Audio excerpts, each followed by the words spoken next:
मंडळी, एक श्रीमंत शेठवर लक्ष्मीमाता रागवल्या. जाताना त्या म्हणाल्या, मी आता इथून जात आहे आणि माझ्या जागी आता नुकसान येईल, त्यासाठी तयार राहा. मी जाताना तुला काही मागायचं असेल तर नक्की सांग. शेठ खूप हुशार होता. तो नम्रपणे म्हणाला, माते, नुकसान येत असेल तर येऊ दे.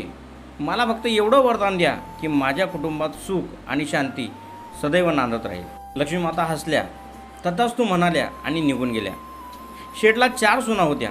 काही दिवसांनी सर्वात धाकटी सून खिचडी बनवत होती. तिने खिचडीत मीठ टाकलं आणि दुसऱ्या कामात व्यस्त झाली. थोड्याच वेळात दुसरी सून आली. तिनेही खिचडी न जागता त्यात पुन्हा मीठ टाकलं.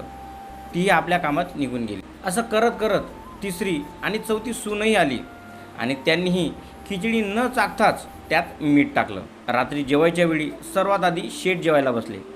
पहिला घास घेताच त्याला समजलं की आज खिचडीत खूप मीठ झालं आहे. त्याने काही न बोलता शांतपणे खिचडी खाल्ली आणि निघून गेला. त्याच्यानंतर मोठा मुलगा जेवायला बसला. त्याने एक घास घेतला आणि विचारलं, बाबा जेवले का? ते काही बोलले का? सगळ्यांनी उत्तर दिलं, बाबा जेवले पण काही बोलले नाही. ते ऐकून मुलगा काही न बोलता शांतपणे खिचडी खाऊन निघून गेला.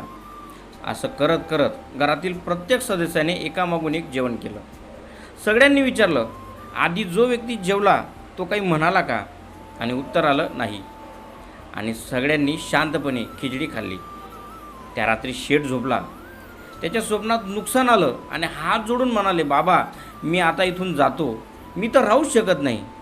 शेठ म्हणाले, का रे, काय झालं? नुकसान म्हणालं, तुम्ही सगळ्यांनी मिळून 1 किलो मीठ खाल्लं, पण मजाल आहे का?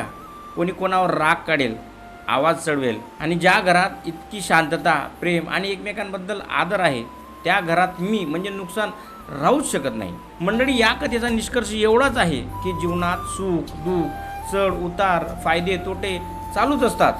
पण ज्या कुटुंबात आपापसात प्रेम, शांतता, आदर, एकतेचा भाव आहे, त्या कुटुंबाचं कोणतंही नुकसान होऊ शकत नाही. मित्रांनो, व्हिडिओ आवडल्यास लाईक करा, शेअर करा आणि चॅनलवर पहिल्यांदा आले असतील तर चॅनलला सबस्क्राईब करा. धन्यवाद.